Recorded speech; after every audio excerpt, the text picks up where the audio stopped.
Hi, everybody. Welcome to another edition of Captain Lou's Champions of Sports History, live here on 12 Ounce Sports and the Captain Lou Sports Network on YouTube. We have another installment of our look back at Champions of Sports History, and we've got a very special guest lined up for you to talk about the 1997 Denver Broncos and some of the other Bronco teams, past and present. Longtime columnist in the Denver area. You've seen him on Around the Horn on ESPN. Woody Paige stopped by, and we're going to take a look back on that interview we had with him a little while ago. As again, we'll take a look at the 1997 Denver Broncos and some of the other teams, their rise to the 97 Super Bowl, and some of the teams before that. So a great interview with Woody Paige, always entertaining when he comes on any show. And he had some great stories, and I can't wait to bring that to you right after the break.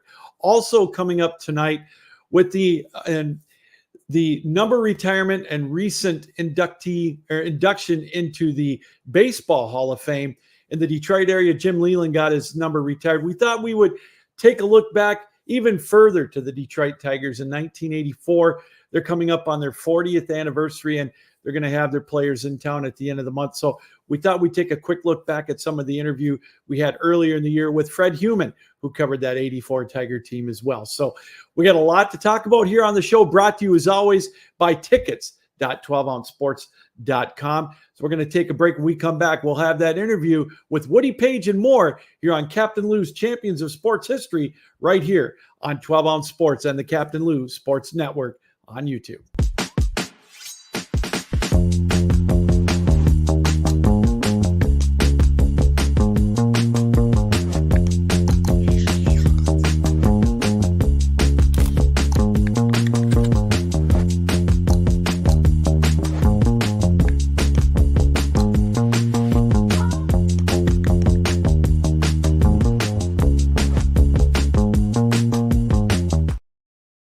Welcome back, everybody, to Captain Lou's Champions of Sports History, focusing on 1997. And we are pleased to be joined tonight by longtime columnist in the Denver area. And, of course, you've seen him on ESPN with Around the Horn, Woody Paige. Woody, thanks for taking time out tonight. How are you doing? Great, Lou. Just to give you an idea, I'm looking out at Pikes Peak. People in that area probably have either visited Pikes Peak or have heard of it. So I can see the mountain range here from high-rise I live in. Boy. Doing fine. I'm been watching the Olympics today. I've been to 15 Olympics. I've covered 15 Olympics. And so didn't have any interest in going this year. I've been to Paris, and I'm kind of trying to calm down my career. To be honest with you, just turned 78, was inducted into the Colorado Sports Hall of Fame. A guy who played for Notre Dame wrote that I was the worst athlete in the history of the Colorado Sports Hall of Fame, and I told him in reply that I'm glad I broke his record. He played at Notre Dame and with the Denver Nuggets. Phil Hansley. So anyway, let's talk some 1997 Broncos, because that's fresh in my memory. Well, you know, it's funny you mentioned, too, that you've been covering the Broncos for this will be your 50th training camp, I believe. And, you know, those Broncos teams that you covered, you know, I know there was a lot of heartbreak and probably nothing more so than before that 97 team than 96. A lot of folks thought that Broncos team, Woody, was going to win the Super Bowl. And they coined it the ambush at Mile High leading into that year when they lost to Jacksonville. It's funny you should bring that up. I was going to bring that up. I think that was the best team of those three, 1996, 97, and 98. They were one of the last teams other than the Patriots to win back-to-back Super Bowls. And I don't know that the Patriots ever won back-to-back, but that stood for quite a while. But that team you're talking about, I think overall was their best team, but Jacksonville came in, and it's not a memory that, I don't really care, but Jacksonville came in as the biggest underdog in a postseason game since the Jets won Super Bowl III. They were I think they were underdogs for about 17 to 18 points in that game. Column about, I was at the Sugar Bowl at the time, covering that, and I was going to go over to Jacksonville and just do a piece on them. That's a close trip from New Orleans, and my editor at the time, sports editor, said, "Oh, we got a couple of guys there. We don't really need you. Just stay at the Sugar Bowl." I think that was Ohio State and maybe Alabama. Yeah. You're testing my memory with every question you ask or every answer I give.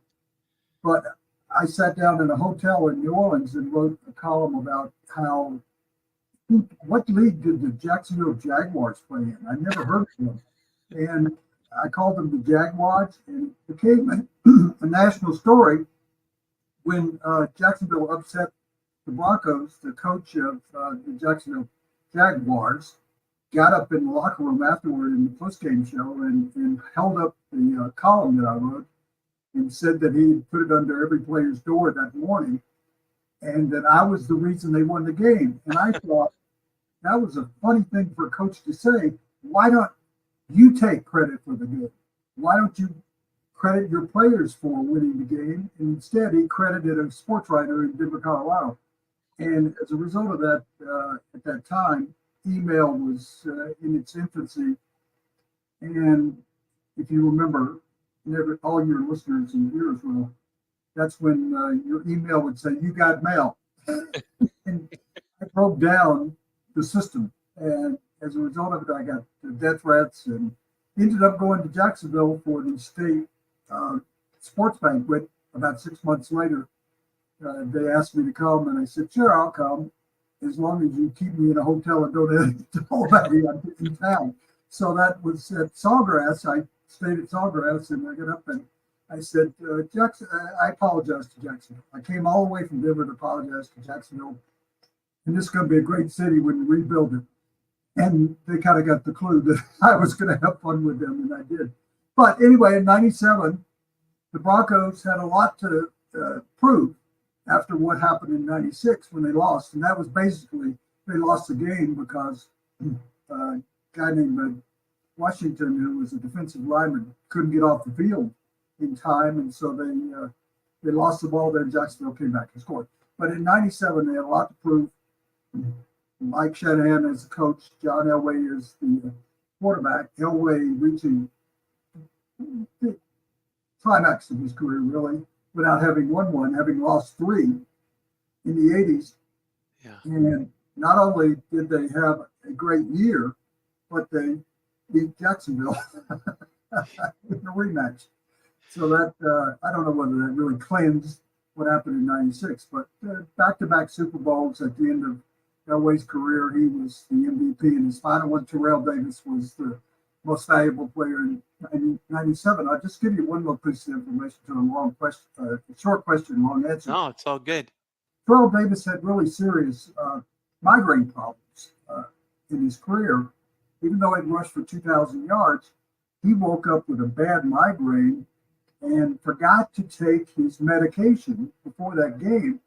And the trainer went over to Mike Shanahan in the first half against the Packers and Fred Heumann and said to Mike Shanahan, "Terrell can't go back in. He's blind. He's been blinded by the migraine," which I've never had migraines, but I understand that they have all sorts of symptoms, including you can't see, you can't really tell where you are.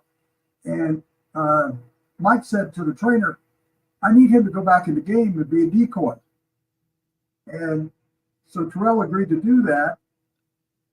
And Elway faked to Terrell Davis, threw to the fullback for a touchdown and put them ahead. And they ended up winning the game against the Packers. And Terrell Davis came back after he took his medication, sat in the dark during halftime with trainers around him, and was fine in the second half and ended up scoring a couple of touchdowns and rushing for like 150 yards and was the most valuable player.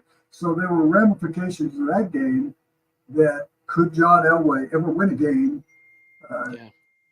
And he has a famous moment in that game where he went for what was called a helicopter. Yeah.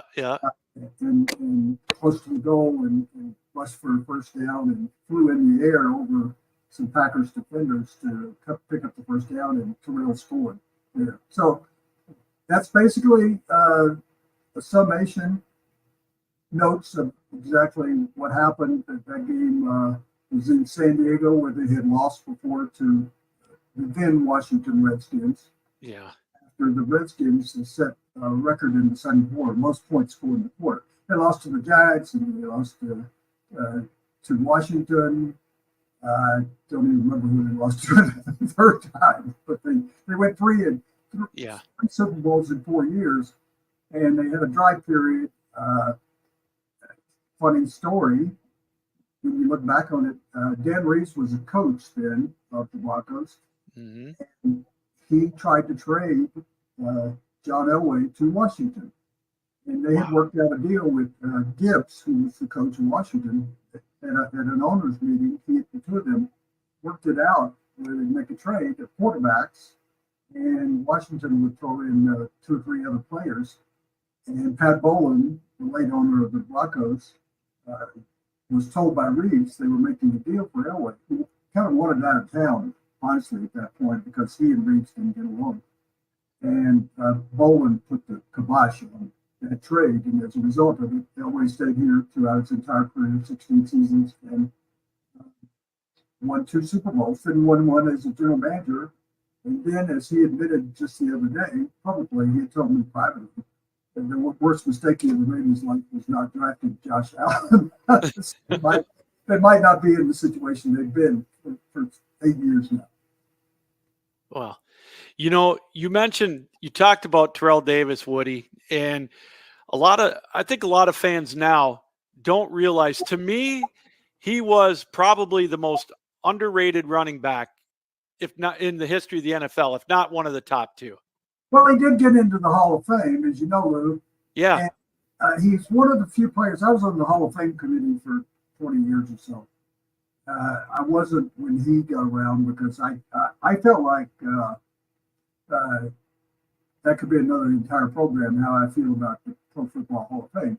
Yeah. Because a lot of great players have been left out, and the Broncos left out until John Elway got in. Terrell, with only really 5 good seasons, was able to eventually get into the Hall of Fame, but he had such a devastating knee injury that his career came to an early end. So he was recognized because he had 2,000 yards. That's still, as a running back, that's still a sacred mark in the NFL. I think O.J. Simpson was the first to do it. Yep. And I think there have been maybe 4 or 5 running backs that got it. But I worked really hard at no longer being in the Hall of Fame. I could be an outside influence, and I worked hard, as a lot of other people did, to get him in. And Terrell Davis was not only MVP that season, but MVP of the Super Bowl. So John Elway really had to depend on other people. I mean, he had brought the Broncos to 3 Super Bowls in the 80s with no help. I mean, those were 3 really average teams, and they had a lead over the Giants in the first one at the Rose Bowl, 10-9. But just Phil Simms had an incredible game, 23 of 25, I think. It reminds me of Walton's in his NCAA when he made 23 out of 25 baskets. Well, Phil Simms had 23 out of 25 connections in that game, and the Broncos wore them out. So, as you mentioned earlier, there was heartbreak in Denver in 1977, their first Super Bowl. Then again, 3 times in the 80s. So that's 4 consecutive Super Bowls. The only other team that's come close and now has surpassed them, caught them, the Minnesota Vikings, I think, lost 4 Super Bowls, and the Buffalo Bills have now lost 4 Super Bowls. So there are teams that have had that failure, but the Broncos were able to come back and win the 2 you talked about in 1997. That stands in the history of the Broncos. When you talk about great accomplishments, the Nuggets winning an NBA championship, You talked about the Detroit Red Wings, and they're great. That was to me one of the. I didn't see the original six in Right. the hockey league, but I genuinely believe that Red Wings Avalanche series for a number of years was the best in hockey for a long time. It still hasn't been duplicated, and it's gone away because you got the Red Wings in the Eastern Conference and Avalanche in the Western Conference, and they only play each other twice a year now, I think, and, maybe 4 times, but it doesn't have the same glamour, violence, and all of the adjectives that it had when the Red Wings had their great teams and the Russian front, which may not be a popular thing to say now, but the Russian front against Patrick Waugh and Joe Sakic and those guys, that was incredible rivalry. It's been written out in several books, and the Detroit Lions and the Denver Broncos have not had that kind of rivalry. No. Although they played last year, I think, in Detroit, and the Lions beat the Broncos. But everybody beats the Broncos these days. So, you mentioned, the 77 team, the Orange Crush, they had such personalities on that team. Craig Morton, comeback player of the year, so much fun to watch. And then in the 80s, and, you also mentioned the Hall of Fame, Randy Gradishar just getting into the Hall of Fame, a well-deserved honor, a little late for that, in my opinion. He's alive. So, it's like me getting into the Sports Hall of Fame. Mentioned the second time, but you want good things to happen when you're alive. Yeah. Doug Moe was a long coach in the NBA with the Denver Nuggets, with San Antonio Spurs, and then for half a season with the 76ers. And I said to him, Doug, you got to get another job. You're like 15 games away from winning 1,000. And he said, am I going to care when I die? You got it, honestly. So I think it's one of the problems I have with the Pro Football Hall of Fame is you try and put people in and they're still alive and still in shape to actually go. I mean, we just saw a very heartbreaking story over the weekend.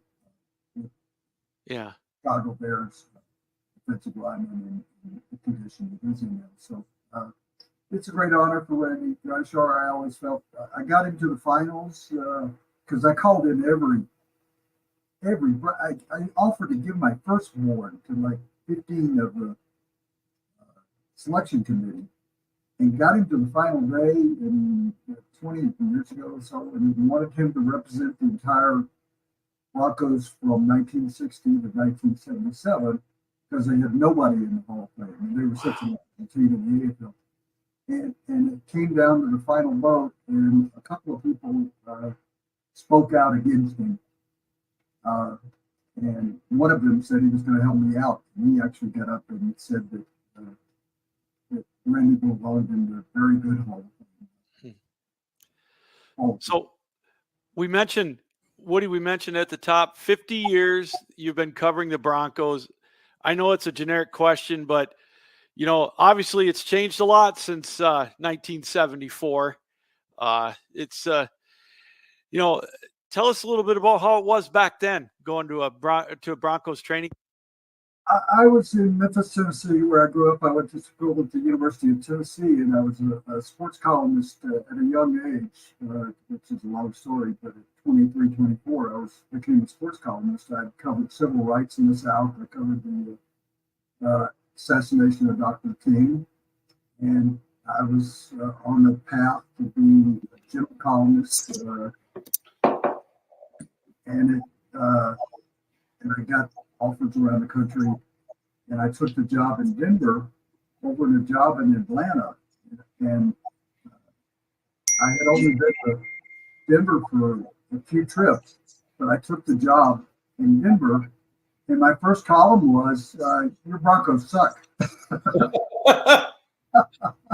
And it's not to really make wasn't to make a name for myself. It was just, I grew up in the South, and you told the truth. My Yeah. parents said, always be honest. And so I wrote that column, and I got a call the next day. I'll make this short story. Got a call the next day from the PR guy for the Denver Broncos, and he said, Coach Ralston wants you in his office at 3:00. And I said, hey, you can't come. It sounded like I was going to be, a player being released at the end of training camp. So well, I'll be in my office at 3:00. You can come to my office. I didn't have an office. I had a desk next to the water fountain, actually. And people would spray water all over me all the time. And he said, really, would you do it for me? Would you come out here? So I went out, and John Ralston said, that's not the way, kid. That's not the way things are done in this town. You need to go back to New York or Boston or wherever you came from, because we support our team here. They're our Broncos, and you need to get in line with us. And I said, well, you need to get the team that's a bit better. And actually, they did have a winning record that year. And it kind of started to turn, Ralston kind of turned the team around. Yeah. And then Red Miller came in, a longtime assistant coach in the NFL, which is an interesting story. He never got a head coaching job all those years. And he was in his late 50s because he was an alcoholic, and he gave up drinking, and he really straightened out his life. And he was able to get the Broncos job, and they brought in Craig Morton, and he was brought out. And Morton had been left for dead by both the Dallas Cowboys, who had Roger Staubach. Yeah. At one time, you and I go back enough, forgive me, but one year, Tom Landry actually relayed the plays in with the quarterback. And Staubach and Morton took turns at quarterback. One would be in on first down and third down, and the other would be in on second down, or play continued. They continued switch. We've never heard of that really in the NFL since then. I don't even remember a case before then. But they gave up on him and gave up on Morton. And Staubach had a great career there. He went to the Giants. The Giants had him for 1 year and hated him, and just basically threw him to the Denver Broncos for a backup quarterback. And he came in and had a great comeback and had 5 or 6 good years with the Broncos at the end of his career. In fact, Lou, I'll just add this, that team has never been honored by the Broncos. Wow, really? Never. And so Morton has been the main proponent of bringing that team back together. A lot of the players from the team have died. Yeah. I looked it up recently, and so I pushed for it too. And so they're going to honor the 77 Broncos. They've obviously honored the 97 Broncos about every 6 months since 1997. Yeah.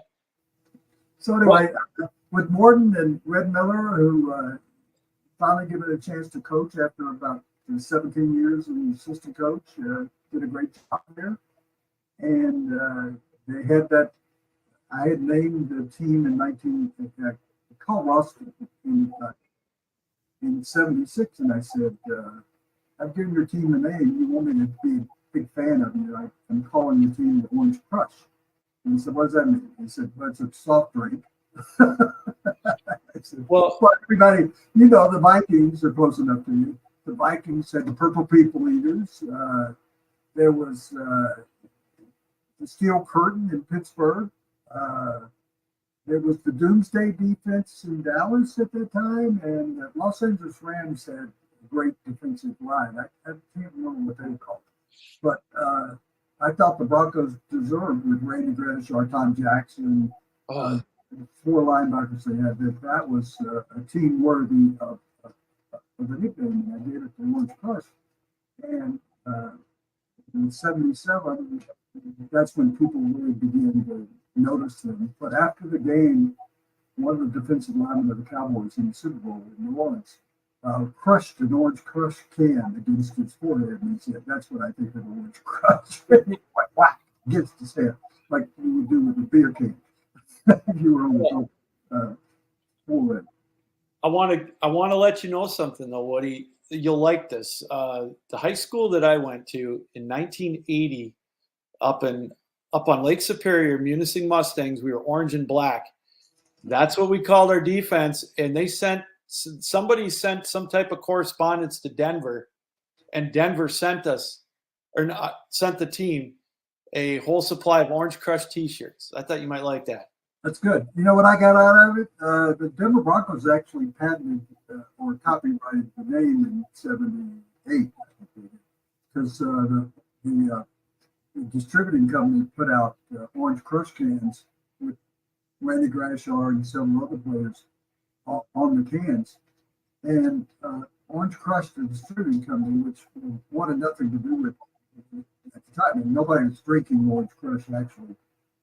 The distributor told me a couple of years later that they had like 15 crates because he was distributing Pepsi Cola, whatever. And he said we had about 15 crates in the corner of the warehouse and we couldn't get rid of them.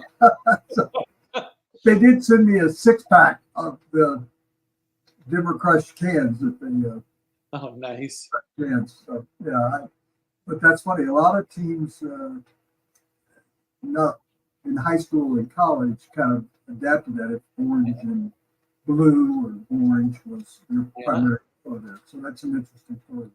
But in 1997, because of what happened in '96, there was a feeling in Denver that the Broncos were never going to win a Super Bowl. And no matter what happened, they just couldn't get over the hump of losing 4 Super Bowls and then losing the AFC Championship in '96.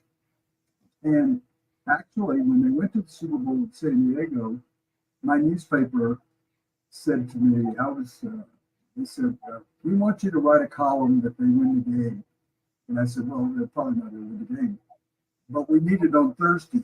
That's Thursday before the game. This is 1997 in San Diego. And I sat in the room and wrote a column saying the Broncos finally win. And the whole time I'm writing it, I go, boy, this is never going to see the light of day. And so you've seen this, and everybody listening to us has seen this, where at the end of the game, the Broncos hold up the newspaper and it says, Orange Crush finally wins or something, and my column is there. And I still copy that because it was something that I didn't think was ever going to happen. I just thought that it would go through, like the Vikings went through all those years where they and they lost to the Chiefs, the AFC team. That was the second loss after the Jets had won Super Bowl III and Super Bowl IV. So they had a real run there in the late 1990s.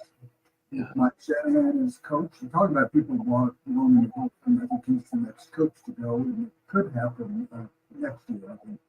But they had that run, and it extended shortly into the 2000s because Peyton Manning came here in 50 after losing to the Seattle Seahawks in 48 in a blowout.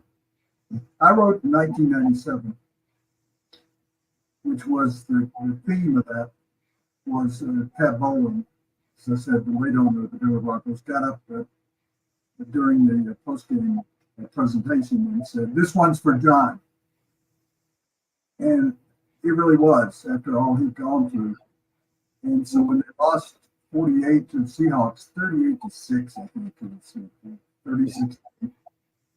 And my lead on my column in one, this one's for the John. I'm laughing at my own story, but that was a terrible game. So they came back in 15-1, and they haven't been worth. My late mom would say this. They haven't been worth squat since then.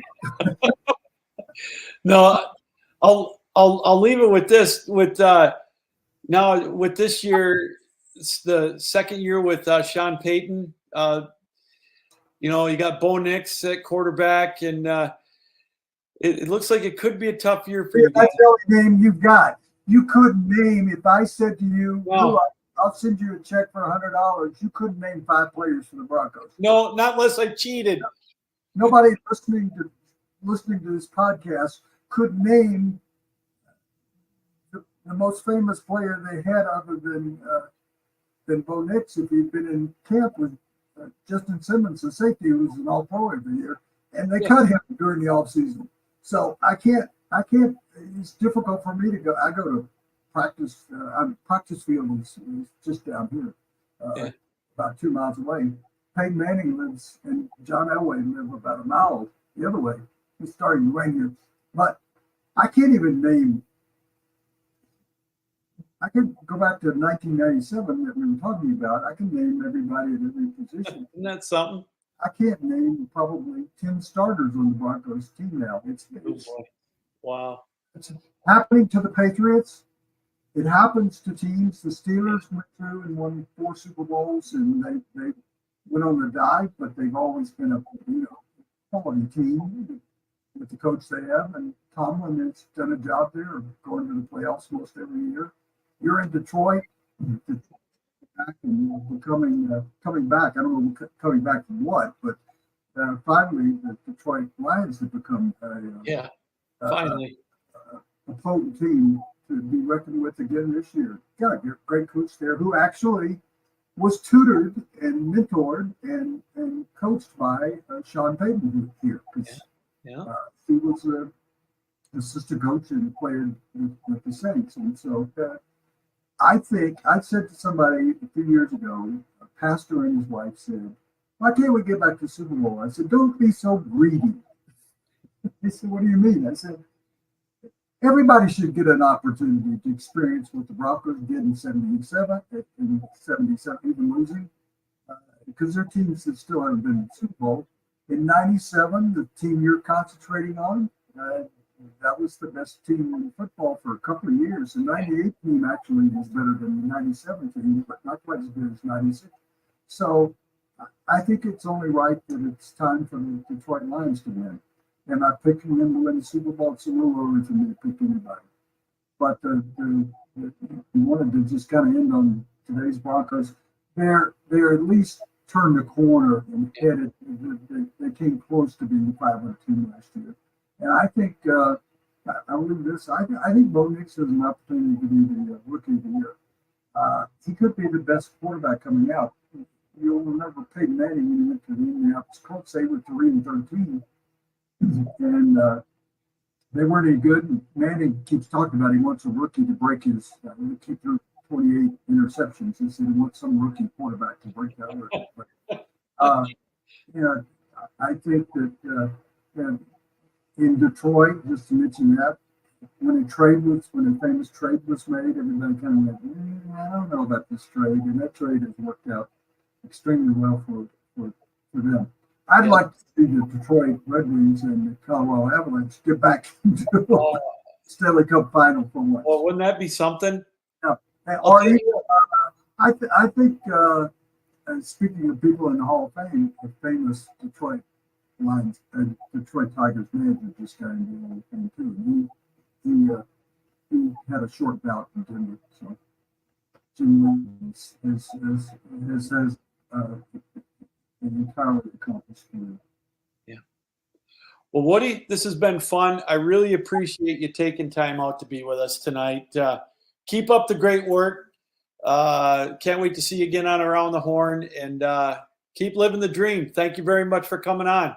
Well, thank you for the invite, Lou. It's a pleasure to meet you, and I hope that the series you're doing of great champions during the time, I said to you honestly, and I thought about it when you reached out to me, and I said, really, does anybody really care at this point? But, you're doing something I can look behind you and see some famous jerseys up there that, the champion should be recognized, and I hope Detroit is recognized soon in one of the sports. One of my closest friends, Chauncey Phelps, who went to high school with my daughter, gave the Pistons a nice little run there when he was Mr. Big Stuff. And so I hope it comes back to the Red Wings. The Pistons are trying, they could come back, but not much right now. And the Tigers are a better team, and the Lions are a damn good team now. Yeah. So thank you for inviting me, Lou, and thanks to those who have listened to us today. Need tickets to that next event? Well, at 12 Ounce Sports, we've got them with soccer anywhere in the world. Tickets to any venue, any sport. Want to go to NCAA or NFL football matches? We've got them. Yeah. Baseball at every level. Every Power 5 matchup is available. Don't forget, costumes and paint are optional. What's that? You want to go to Broadway? We have those too. Want to jam out? Every concert, every artist. That's right, at 12 Ounce Sports, we've got the tickets for less. 12ozsports.com/tickets. That's 12ouncesports.com/tickets. Welcome back, everybody, to Captain Lou's Champions of Sports History. And again, thank you very much to Woody Paige, longtime Denver reporter, columnist. And of course, you've seen him many times on Around the Horn on ESPN. He's covering his 50th straight year at Broncos training camp. Absolutely amazing. And we are, again, very, very thankful for Woody to take time out to be with us here tonight on Captain Lou's Champions of Sports History. Now, you mentioned a Detroit coach going into the Hall of Fame, of course, that Jim Leland, and his Tigers. He coached the Tigers and the Pirates and, of course, the Miami Marlins. The Marlins to a World Series championship. The Tigers to a couple of World Series. But speaking of the Tigers, it was 40 years ago that they went to the World Series and won in 1984. And we thought we would end the program or take a look back at an interview we did here on one of our programs talking about those 1984 Detroit Tigers as we interviewed longtime Detroit and Lansing, Michigan sports personality, Fred Heumann. Let's take a listen to that from about, I'd say, a couple of months ago or so. Hi, everybody. Welcome back again to Captain Lou's Championship Years in Sports History. And here in the month of May, we're going to highlight 1984. And, of course, here locally in the state of Michigan, we had a magical run with the Detroit Tigers getting to the World Series and making that run to the championship. And we thought it would be fun to bring in someone that is very familiar with that run of the Detroit Tigers back in 1984. On Channel 10 right now is sports anchor Fred Heumann. Fred, thanks for taking time out to be with us. How are you? Captain Lou, I'm fine. My pleasure. How you doing? I'm doing wonderful. Anytime I get to talk baseball, and of course that run to 1984 to the World Series, I was a sophomore at Central Michigan, and so we were front and center watching that with bated breath that whole year, and it was quite a run for the Tigers. Yeah, it was. At the time, I was actually working in Lansing when the season started, and then during that 35-5 run at some time, I got a job at WJRT TV in Flint, and I worked Flint that summer during the Magic season. And on the side, I had a freelance gig. I was hired in 1979 to run the Tiger Stadium scoreboard. I don't mean the balls and strikes. I did all the messages that came on the big board. I was the main control operator. So I did the game in progress board and all the messages that came up, like, when Trammell hit a home run, I'd put up there, wham, bam, thank you, Tram, stuff like that. So I controlled all those, and I didn't work every game, but I worked a lot of games that summer, so saw a lot of games and covered the World Series a little bit for my station in Flint. And then eventually got to Detroit, and I got to know all those guys a lot better. But it was a fun summer and a great memory. Boy, Fred, before that season, as well as I do, it was a lean time for the Tigers. My first memory of the Tigers was playing hooky in 72, watching the American League Championship Series with Laren LeGros getting the bat thrown at him by Bert Campaneris. And then we suffered through some lean years with Ralph Houck, and then we got Sparky, and we got the strike shortened season in 81, and it looked okay. But boy, oh boy, we made it. Detroit, they were close a couple of years, but obviously, they made the big trade with getting Willie Hernandez and Dave Bergman.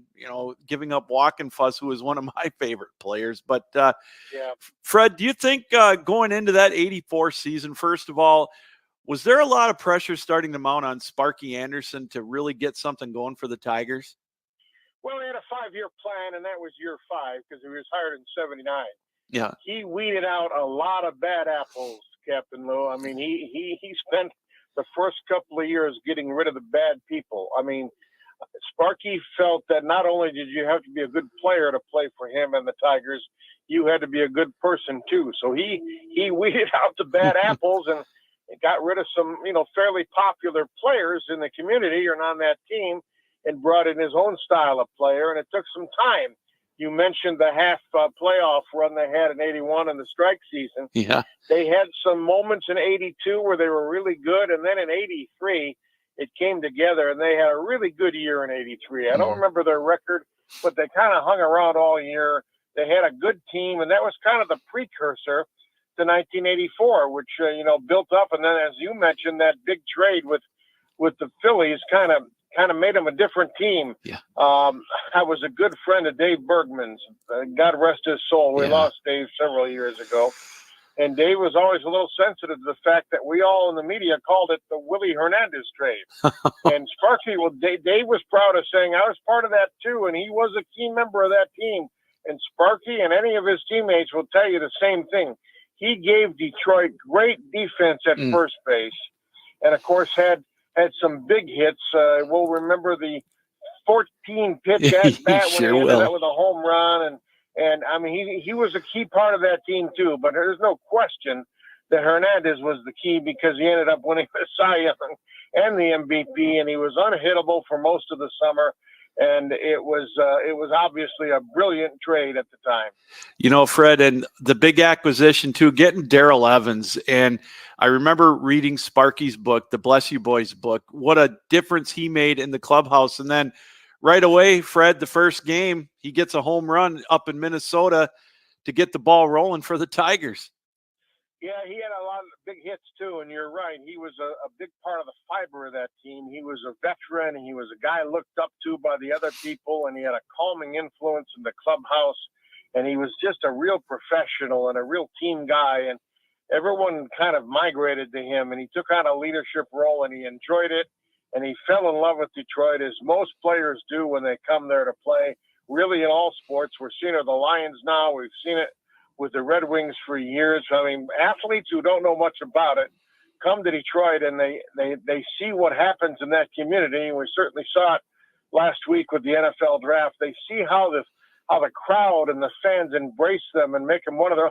There's no secret that a lot of guys that played in Detroit, this is Tigers, Red Wings, Lions, whatever, even Pistons, they've stayed in the community, and now in their 50s and 60s, they're still living there, because Detroit has become a home to them. They have other business opportunities springing off from their careers that allow them to do other business deals, and players really end up liking to play in Detroit, but you got to try it first. And Darrell is one of those guys. I don't know. I didn't know him then, but I don't know what his reaction was to going to Detroit, but obviously he was a free agent and he signed there. Yeah. But I do know, in knowing him over the years, that he fell in love with Detroit and has very, very fond memories of that season and his whole tenure as a Detroit Tiger. Fred, you talked about the tenacity of that team, and you had some Bulldogs, obviously, with Jack Morris and Dan Petrie, Dave Rozema, just to name a few. Jack got that no-hitter in the fourth game. That was Easter weekend, if I'm not mistaken, because I remember being home watching it on TV up in the Upper Peninsula, and it just what a way to set the tone. And Jack was just one of those reliable pitchers throughout the decade of the 80s for the Tigers. Yeah, it was a Saturday afternoon in Chicago against the White Sox. It was on national TV. I was watching too, and it kind of set the tone for the Tigers. Then they were off to that great start, and he threw that no hitter, and it got a lot of national attention. And the Tigers, of course, started like gangbusters out of the gate. And that kind of was a catalyst for certainly the early part of the year. And you're right, Bulldog is the proper name for Morris. I mean, he was just one of those guys. He was kind of a tough guy to be a teammate of, but he was one of those guys that you'd rather he play on your team than on the opponent, because he'd beat you every time. He was that much of a competitor. He was a warrior. He was a snarly guy, snarly even with his teammates and with the fans, and certainly with the media. I've had conversations over the years with Jack, and he's admitted how he regrets how he behaved as a player. but much like his teammate Kirk Gibson, that was the way they were. That was whether you admire it or not, and it wasn't always very admirable, but it was part of who they were. It's part of what gave them that edge. It's part of what gave them that competitive fire. And years later, they probably both regret being that way sometimes. But at the time, it worked magic for the Tigers, and both those guys were similar personalities, but true warriors. Both Morris and Gibson were just unbelievable warriors. And the Tigers rolled their coattails. There's no question about it. You know, I had a chance a couple of years ago to talk to Fred Lynn. I know he didn't play on that team, Fred, but he said when he got to Detroit, he said the first thing he said is, I can see why they won in '84, how talented they were. But he said he played on teams earlier, obviously, with California and Boston, but he never played on a team as workmanlike and as focused as all of those players were, from Trammell to Gibson to Parrish to Morris. And that, to me, is an ultimate compliment, too, to Sparky Anderson. Yeah, well, that is a high compliment, and Sparky would have it no other way. As I said earlier, it was the type of people he had and the type of professionalism that he believed in terms of how you carry yourselves on the field, how you act in public, how you dress, how you treat people with respect. I mean, Sparky he demanded that. I mean, there was an incident, I don't remember who it was, but there was a young man he was physically and mentally challenged. I don't remember if he had cerebral palsy or what it was. And a couple of the players, Gibson was probably one of them, were laughing at this kid, and Sparky hauled him in the office and he read them the riot act. He said, don't you ever disrespect those people. You owe them an apology. That all came from Sparky.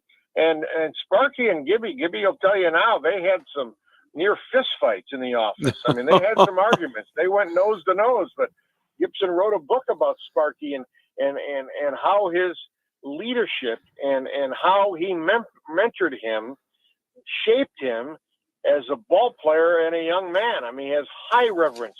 You get Trammell or Gibson to talk anytime, any of those guys, you bring up Sparky and they just rave about him.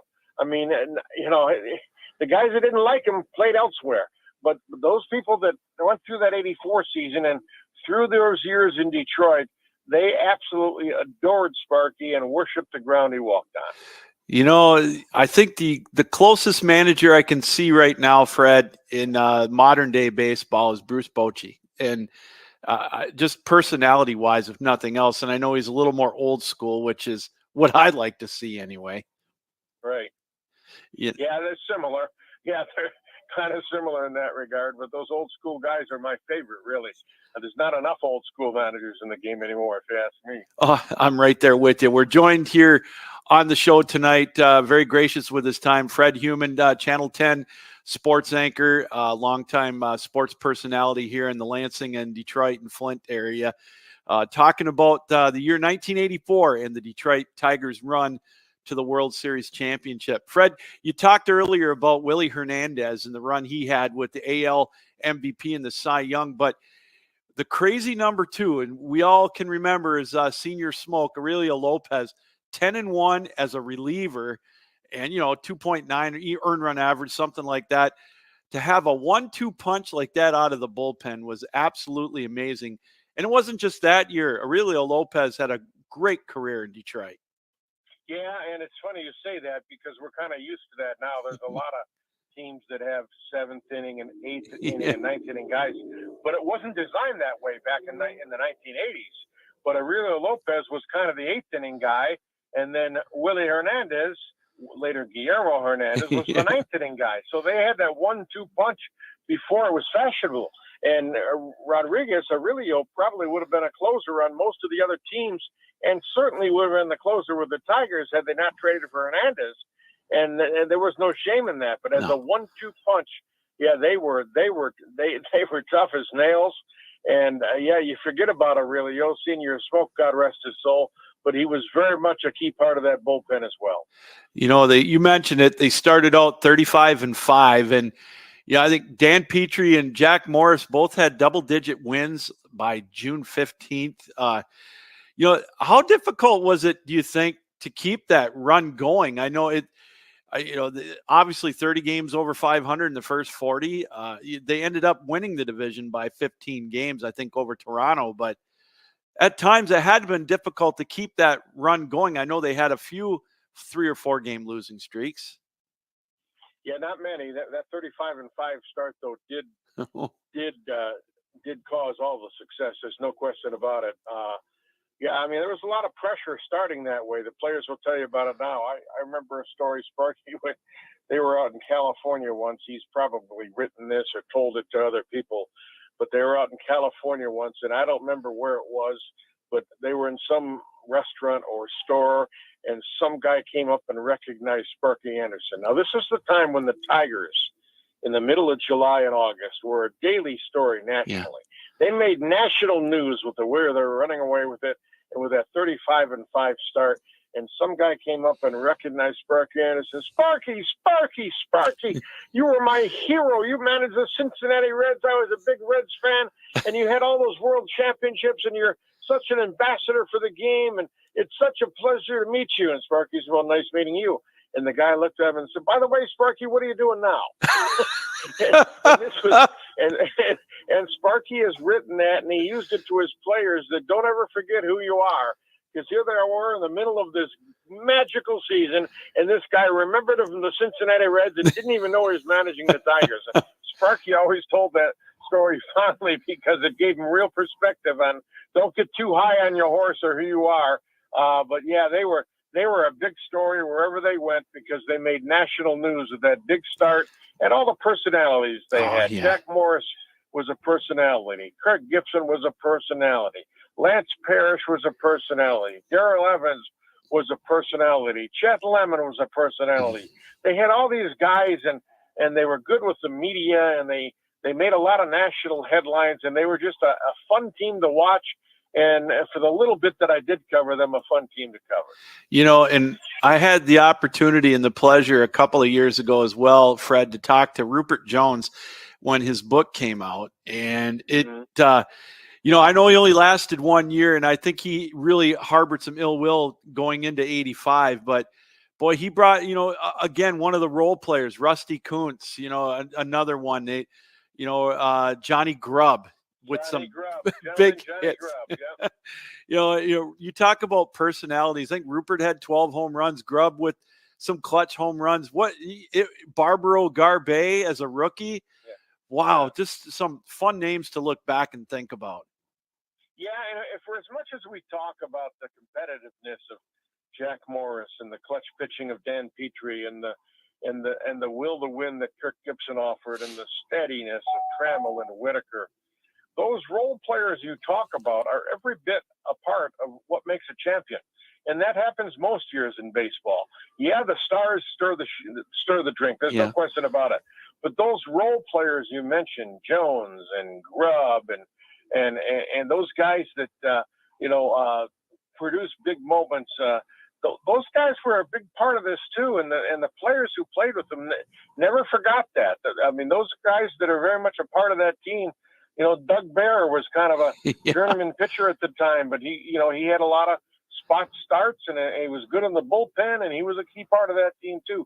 That really was a 25-man roster, and they all contributed one way or the other. We talked about the start and we talked about the season they had.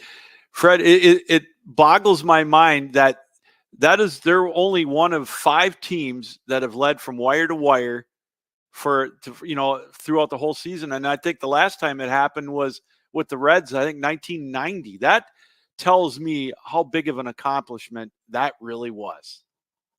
Yeah, it is. And the other thing, and I've had Alan Trammell, he comes on my radio show once in a while, and a few years ago, it just didn't dawn on me how long it's been since the Tigers have won it all. I think at the time we talked, it was 35 years. Here it is, 40 years. Isn't that something? That tells you how hard it is to do.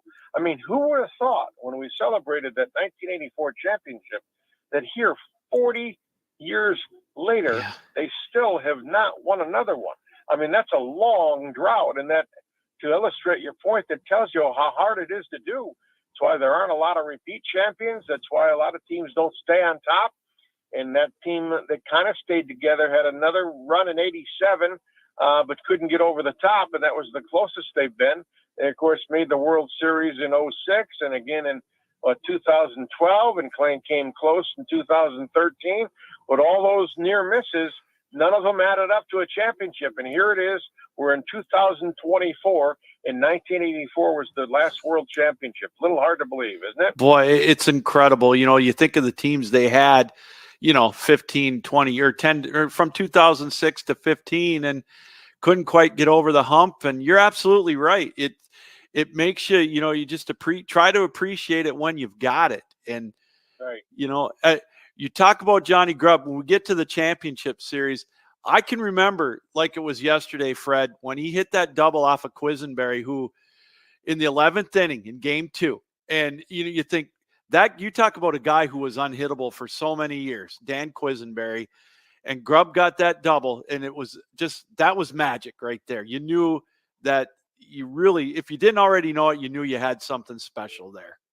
Yeah. And that's what I'm talking about. Those role players Yeah. who have so many big hits. You mentioned Barbero Garbe. I mean, those guys all had some kind of contribution to that team, and every victory counted. Of course, he ended up running away with it, but all those role players and all those guys that had those big moments are something that their teammates have never forgotten. Believe me. And then of course they won that. And sorry about that. As we wrap up Captain Lou's Champions of Sports History here on this latest broadcast, we want to thank the folks that came on. Woody Paige, of course, from the Denver Gazette. You can watch him as well on ESPN's Around the Horn. 50 years Woody Paige has been covering the Denver Broncos, and he was kind enough to stop by tonight and talk about not only the 97 Broncos, their first Super Bowl, but the teams that almost got that Super Bowl, the 77 team, and of course, the teams in the 80s led by John Elway. So big thank you to Woody Paige for coming on the show tonight. And of course, also taking another look back at the 1984 Detroit Tigers with Fred Heumann, longtime sports personality here in the Michigan area, Lansing in the Detroit area, Flint. He started covering the Tigers back in 1984, as he mentioned, but taking a look back at some of the personalities of that team in that incredible run to a 35-5 start, and of course the World Series championship of 1984. Thank you for joining us here tonight as well. We always appreciate everybody that takes a chance to check us out here on 12 Ounce Sports. A lot of great stuff going on. We're going to have a lot more looks back, if you will, at champions in sports history. We're going to change the title a little bit. We're going to call it Captain Lou's Champions of Sports History. We're just going to pick teams that deserve some recognition, teams you may have heard of, and maybe some that may have slipped your mind over the years with some great accomplishments that they've made. We invite you to stick around for those in the future. All right, that's going to do it here for another edition of Captain Lou's Champions in Sports History. One more time, thanks to Woody Paige of the Denver Gazette and, of course, ESPN's Around the Horn. And thanks to Fred Heumann, longtime Detroit area sports personality, both of them for coming on to make this Captain Lou's Champions of Sports History a special show for you tonight. All right, until next time, Captain Lou saying keep your heads up, keep your sticks down, keep your feet moving, and as always, keep your minds open. Thanks for joining us. Have a great day, everybody.